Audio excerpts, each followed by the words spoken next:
起廣東省嘅清遠咧，大家會諗起啲乜嘢咧？嗱，通常都諗起清遠嘅走地雞啦、食肆啦，同埋好多香港人喺度設廠嘅。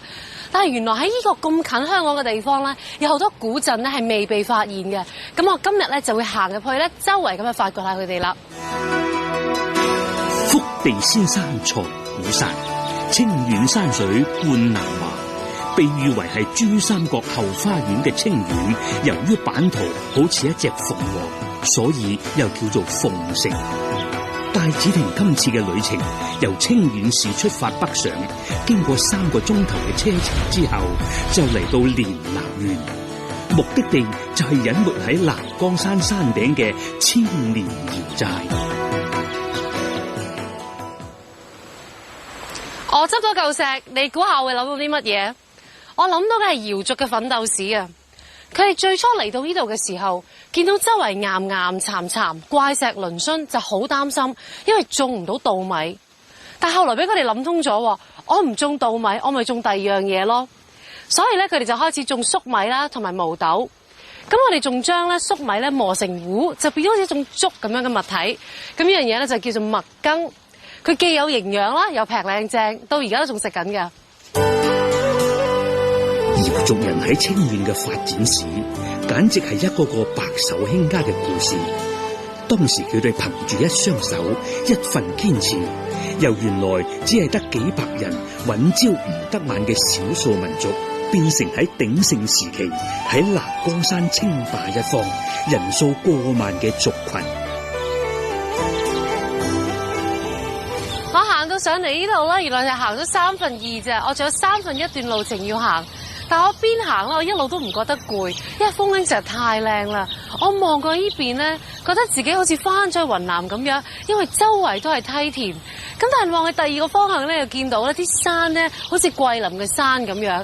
你話一路行，見到啲咁靚嘅嘢，點會覺得攰啊？桂林山水甲天下，相信大家都耳熟能詳。但係你哋有冇聽過世界上有3個桂林？第一個桂林，即係原裝正版嗰個，就係喺廣西，人稱水上桂林。另一個就係喺越南嘅下龍灣，憑住山奇水秀、風景如畫嘅景致，令到嗰度贏得海上桂林嘅美譽。至於第3個，人稱陸上桂林嘅，就係南江山呢度啦。薄薄嘅一層霧，襯托住連綿不斷嘅山脈，就好似一幅構圖精細嘅山水名畫。望住呢個舉世無雙嘅風景，唔經唔覺就已經到達目的地啦。我行到嚟呢度咧，總算係差唔多完成啦。我剩翻1/3嘅路程啦。當地人講咧，話連南無山不是瑤。如果你想睇瑤寨咧，你係一定要行上山先見到嘅。你好，你好，嘿，我想進去，你們拿的是什麼東西？米酒，米酒。對，那這是給我喝的嗎？是啊，給你們喝的。啊，那嘗一口吧。那嘗一口，喝一口就好嗎？好，謝謝謝謝，我得快喝一口。你睇下，米酒你唔好以為佢透明係水，係米酒，係好勁嘅米酒。好，飲一啖。謝謝，好厲害，好強哦！謝謝。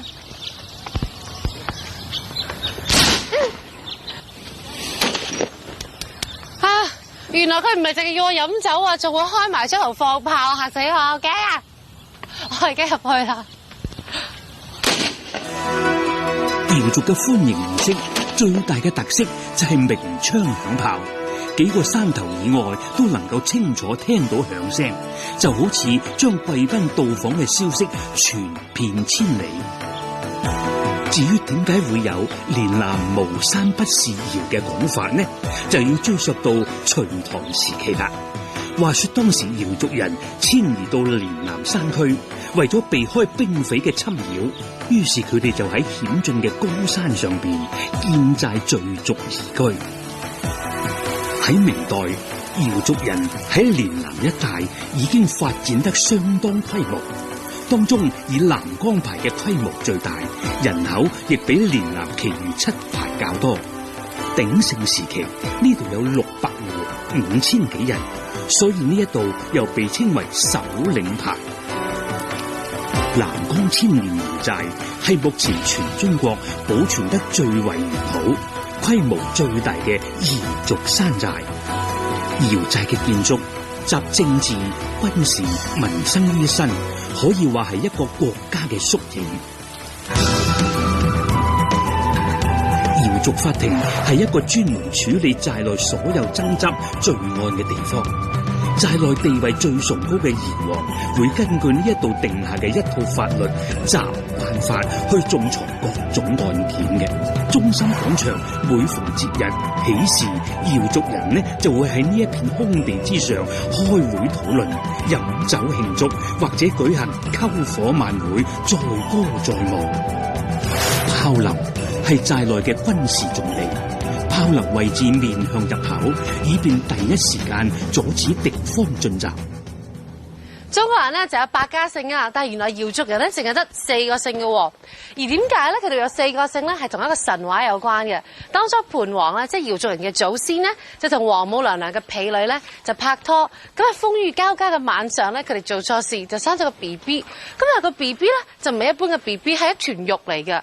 咁盤王就好驚王母娘娘知道咗件事咧，就會懲罰佢哋。咁佢就將個 BB 咧掟咗落凡間。